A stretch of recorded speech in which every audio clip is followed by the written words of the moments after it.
Perguntinha no Facebook: devo fazer o exame, o teste do sequenciamento genético para prevenção de doenças? Olha, pergunta boa sua, tá? Isso está sendo uma febre nos Estados Unidos, todo mundo querendo fazer o tal do teste do sequenciamento genético.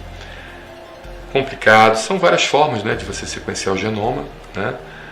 Quando a gente fala em teste do sequenciamento genético é algo mais amplo, para que vocês possam entender, mas teste do sequenciamento genético deve ser feito com estrita indicação do médico.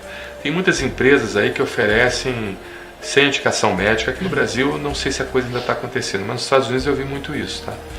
Empresas que ofereciam o teste do sequenciamento genético sem precisar passar pelo médico. Você simplesmente pega um fragmento do seu corpo, seja um fio de cabelo, um tubo de sangue ou algum material biológico seu, saliva, num raspado da bochecha, né? E com aquelas células que saem da bochecha para você poder analisar seu DNA. E ali você conseguiria então fazer uma sequência do todo o seu genoma e identificar possíveis genes defeituosos, genes causadores de doenças monogenéticas, doenças polimórficas ou poligenéticas, e também doenças de caráter genético em geral, né? Então o que acontece? É um negócio um pouco complexo, porque alguns estudos foram feitos em relação ao sequenciamento genético e mostrou que nesses estudos, nesse grupo estudado, você sequenciava o genoma do paciente e apareciam inúmeros tipos de problemas em pessoas que não apresentavam os sintomas da doença.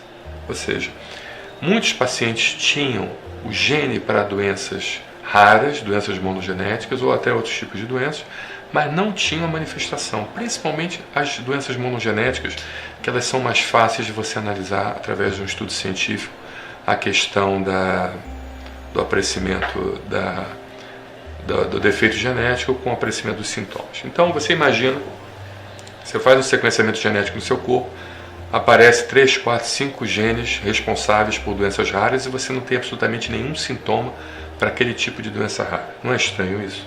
Então, porque o que acontece em relação ao defeito genético é somente a pontinha do iceberg em relação à doença que aquele defeito genético poderia causar no seu corpo todo.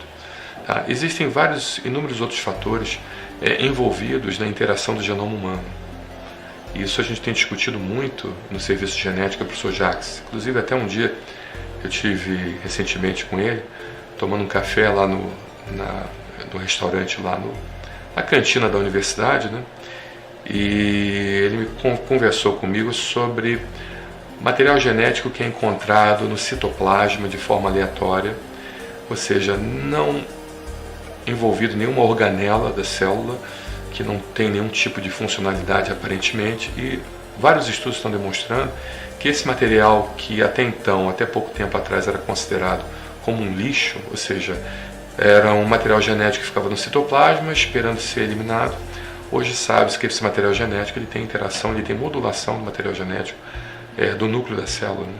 Então, o material genético do citoplasma, que antigamente era considerado lixo, hoje a gente sabe que tem modulação, que tem interação com o núcleo da célula, envolvendo e interagindo com o núcleo da célula. Você vê como é que são as coisas, né? Outras situações também é a questão do material epigenético, aquele material que encobre o genoma. A gente tem o gene e a gente tem um material que encobre o gene, que encobre o cromossomo, né?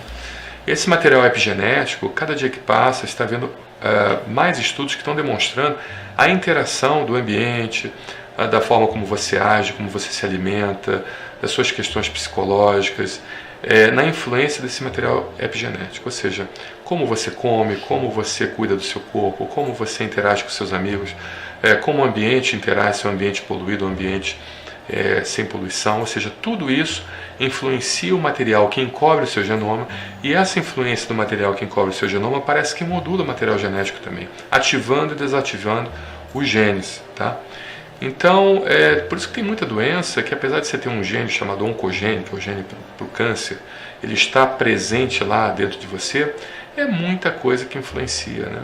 É o ambiente que você frequenta, é a alimentação, é a atividade física, é a meditação, é o contato com o Criador, é muita coisa, entendeu?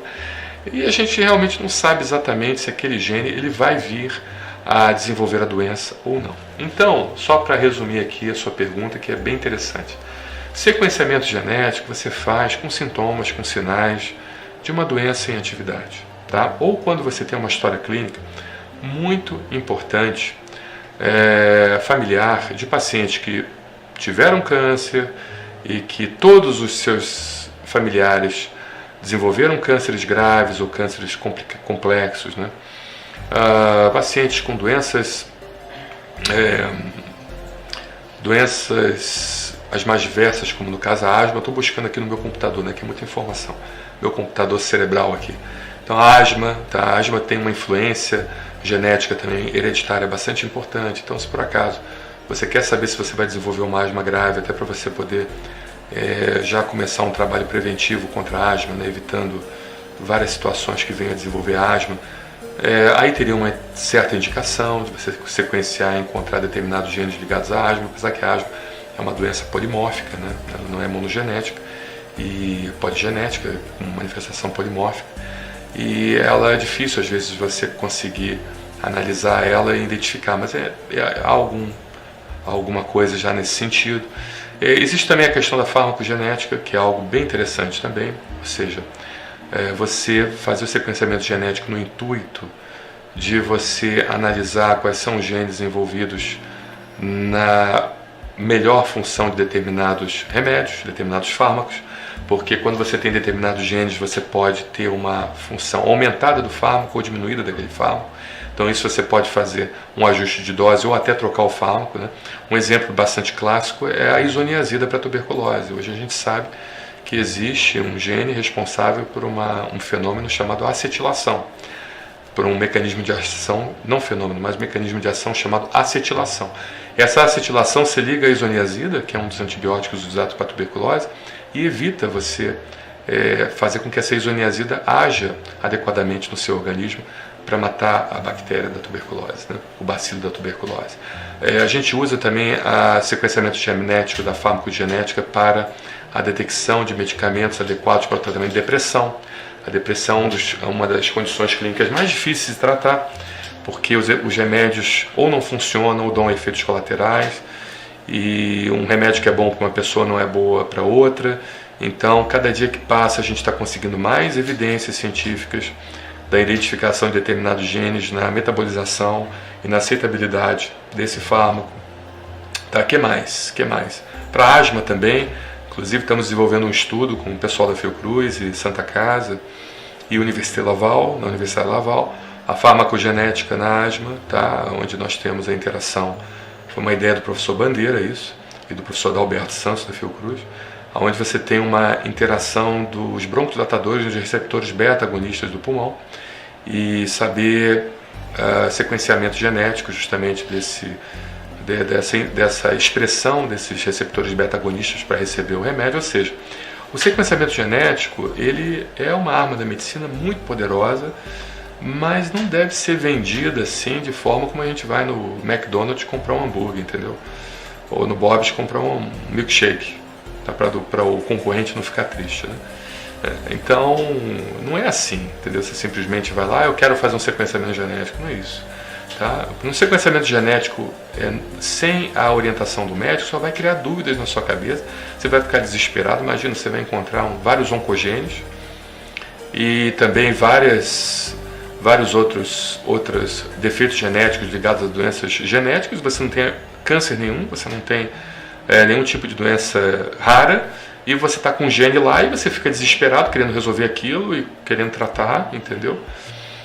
Eu acho que não é assim, não é bem assim, tem que ter a indicação do médico, tá? Uma outra situação também que a gente faz sequenciamento genético bem é a questão da quimioterapia, né, que eu acabei esquecendo de falar. Você tem a análise da farmacogenética para o uso dos quimioterápicos, né? Então existem justamente quimioterápicos que agem melhor em um perfil genético, outros agem pior, e assim você consegue encontrar o quimioterápico adequado para cada paciente, não padronizando o tratamento, mas sim personalizando o tratamento através do sequenciamento genético. Ou seja, é um exame espetacular, fabuloso, mas tem que ter sua indicação, para que você não fique realmente perdido, porque infelizmente o paciente leigo não tem essa condição de análise e de interpretação dos resultados, tá? Não tem. Realmente ainda não se conseguiu encontrar a automação da medicina. Eu acho que vai demorar muito, porque o corpo humano é algo muito complexo, não é igual uma estrutura mecânica, né? Apesar de ser complexa, da gente realmente agradecer os engenheiros por terem feito isso, várias estruturas mecânicas, como carro, aviões e tudo, mas o corpo humano é muito mais complexo do que isso, ou seja, por isso que o médico ele não consegue encontrar uma solução para todos de uma hora para outra, nem encontrar a verdade para o tratamento, nem a padronização dos tratamentos. A cada dia que passa, ela está se tornando mais uma personalização dos tratamentos através da farmacogenética e também dos outros exames laboratoriais. Lembrando que a medicina é a ciência das verdades transitórias, tá? E na medicina não existe a verdade, existem as verdades. Então é importante vocês entenderem isso. Às vezes o paciente não entende que você fazer medicina depende muito do seu bom senso, da sua experiência clínica e nunca fechar os olhos para as possibilidades, né? Sempre entender que existem várias possibilidades para um mesmo problema, tá? Então, só reforçando, a medicina é a ciência das verdades transitórias e não tem verdade na medicina. Existem as verdades e não há verdade na medicina, tá bom? Então, só terminando aqui, procure seu médico, converse com o seu geneticista, com o seu médico que está acompanhando, faça o sequenciamento genético com responsabilidade, porque se você fizer dessa forma, indo no balcão e pedindo um sequenciamento, me dá um sequenciamento genético aí, você só vai criar mais confusão na tua cabeça e realmente vai ser complicado. Se você estava com um problema, você vai ter vários problemas, né, de confusões, tá bom? Um abração, obrigado aí pela sua pergunta, muito bom.